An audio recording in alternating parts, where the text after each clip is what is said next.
Hello everybody and welcome to another episode of All Around the Platinum, the show where I platinum a game. We talk about it on here, the difficulty, the enjoyment, the fun times, and of course talking about the trophies. Now, we talked about, not in the last episode, but the episode before that, Life is Strange 1, so why not talk about the one that came after it, the prequel, Life is Strange Before the Storm. So I decided to play this because they all came out on PlayStation Extra. So I decided that I would go through this game since I enjoyed the first one so much. And to be honest, I wasn't that disappointed by this. A lot of people were, but for me, I had a great time with it. It was a fun game, I enjoyed my time with it, so let's talk about it and learn a little bit more about the game together. So, Life is Strange Before the Storm is another episodic graphic adventure video game developed by Deck 9 and published by Square Enix. Its 3 episodes were released for PlayStation 4, Windows and Xbox One in late 2017. It's the second entry in the Life is Strange series, set as a prequel to the original game, focusing on 16-year-old Chloe Price and a relationship with schoolmate Rachel Amber. Gameplay concerns itself mostly with the use of branching dialogues and interacting with the environment. In September 2018, it was ported to Linux and Mac OS, and later that month to Android and iOS. A remastered version of the game was released as part of the Life is Strange Remastered Collection in February 2022. And yeah, that's pretty much what it is. It's a prequel to Chloe's life, and I actually really enjoyed this. It was a lot of fun, and I think the 3 episodes were just enough. If there's one criticism that I would give it, it's that the episodes are way too long and way too fillered. There's way too much stuff in it that really didn't need to be there, that you could have taken out and wouldn't have affected the episodes at all. I think it definitely could have benefited from having much shorter episodes and being a lot more condensed. But let's talk about the trophies. So in total, there are 35 trophies to this game, including the Platinum. Out of the 94,146 game owners, according to PSN profiles, 63.29% have the Platinum, and of course that means 63.3% have 100% completed. Again, a little bit iffy there, PSN profiles. I don't know how someone would have the 100% without the Platinum, but okay, that's fair enough. So yeah, let's talk about what the difficulty is. So, according to PSN profiles, it's a 2 out of 10 difficulty, will take 1 playthrough and takes around 8 hours. I mean, the game is pretty simple. The trophies basically consist of the same as the Life is Strange first game. Play through the game, finish each episode, but also get all the optional things that you can do as you play through it. Now, the optional things in this game are slightly different. They are graffitis. So you have to find the specific area to graffiti, and sometimes you have to do little extra things just to get that area prepped and ready for a graffiti. And yeah, it wasn't a bad time. I had a good time with this one.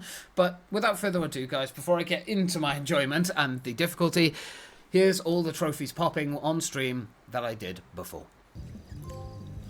Hey, recreational vandalism.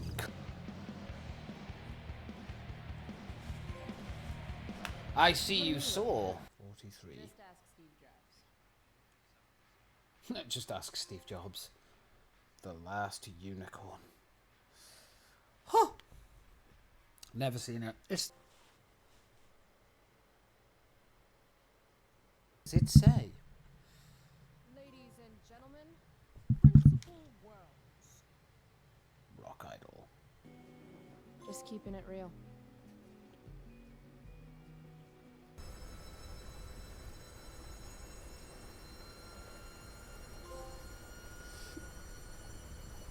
Mulligan Stew.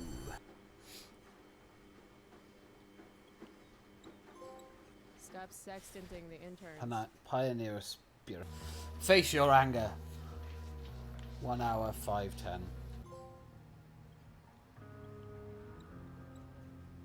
Sit right in. Say that it wasn't good?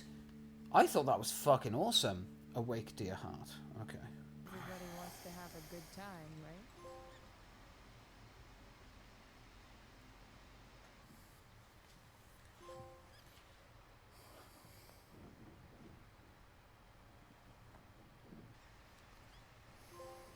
This'll give intruders Feels on something wheels. to think about.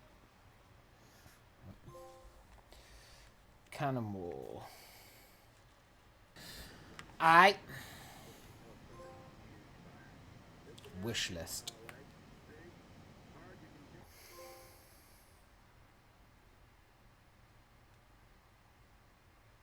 Well, thank you, good sir. Good.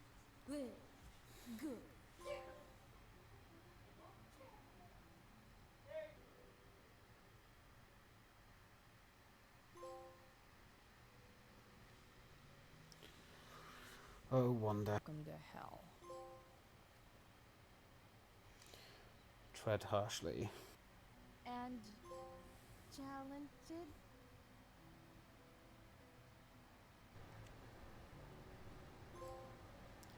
American Graffiti.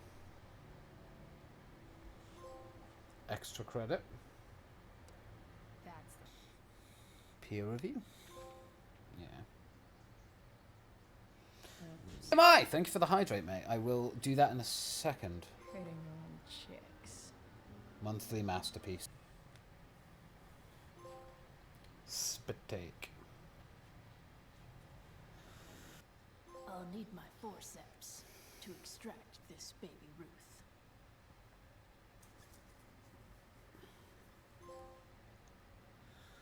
Hello, nurse. Cue laugh track.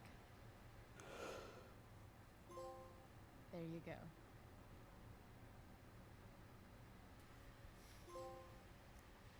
Drunk draw.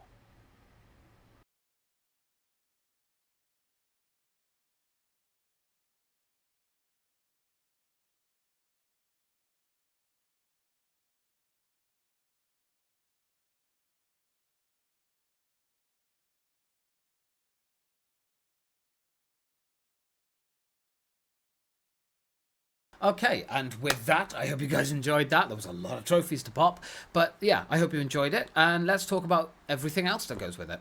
So, my enjoyment of this game, I would rate it a good 6 out of 10. Definitely not as good as the original Life is Strange, and the reason, like I said, for that is because the episodes are slightly too long. Being 3 hours averagely in length for me to get through each episode at least, that was a long time for one episode to just progress to get everything. Now, bear in mind, I was going for as many of the side things as I could.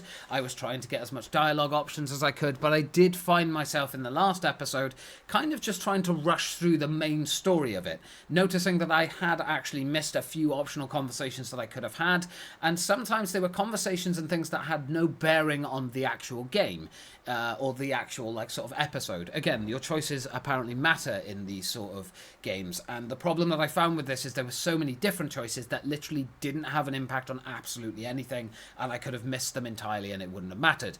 Like I said in the last episode, this happened more often than not, that I missed a lot of the stuff because I just wanted to focus on the main characters and their progression in the story.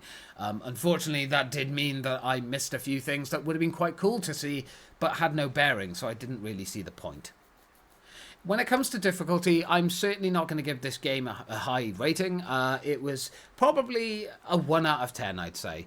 I'd give it a 1 out of 10 simply because that's what I gave Life is Strange 1, I believe. And the reason for that is, yes, some of the graffiti, sometimes you have to kind of do a little bit of fiddling around, kind of exploring to try and get those graffiti areas to pop up. But the problem is that they're still not super difficult to find. There are a couple that are a little bit more convoluted, I would say, not so much difficult. But yeah, it's really not that hard, and I probably wouldn't say you would need a guide. But I'll be honest, I did have a guide open while on stream doing this game because I was not feeling well when I played it, and I didn't fancy spending half an hour trying to find one graffiti when it could be right next to me. It's just a case of I got to do specific things. I think there was only one graffiti in total that I think I would have struggled with, and that was one where you had to do a specific thing, then switch again to do another thing, then go back and do that thing, and then go back again. So it was a bit more, like I say, convoluted more than difficult, and kind of just felt like they were padding it out a bit. But again, 1 out of 10, wouldn't say it's really that hard. As for trophies, I have gone out of my way to try and see if I could find one in this set of 35 that was not the Platinum, but quite frankly, the Platinum just seems appropriate once again for this one. So I would say bring on the storm, complete all other trophies. The reason for this is because, again, all the graffiti trophies are pretty easy, and just finishing the episodes is not that hard, it's just a bit time-consuming. So yeah, I would say the Platinum is the hardest to achieve in all this. And yeah, there you are, guys. That is Life is Strange Before the Storm. Now, I am going to be doing Life is Strange 2 and also True Colors, I believe, is another one. I think True Colors came out first and then it was 2, right? I don't know. But yeah, we're going to be playing them at some point in the near future and platinuming them. But yeah, I had fun with this game. It's not a bad game. I do recommend people go and play it. I know there's a lot of controversy around the new 2 as well, like not being as good. but I'm looking forward to playing them. I won't lie, despite the fact they're different characters. I'm looking forward to the different stories. So, but yeah, I hope you guys enjoyed this episode. Once again, thank you very much for watching it. And yeah, thank you for joining me on my platinum adventures and journeys. Yeah, check it out if you haven't already. I mean, I think it's on PSN Extra anyway, so if you've got that, may as well play it. So yeah, thank you guys for watching. Been an absolute pleasure, and I will catch you in the next episode. Take care, and goodbye for now.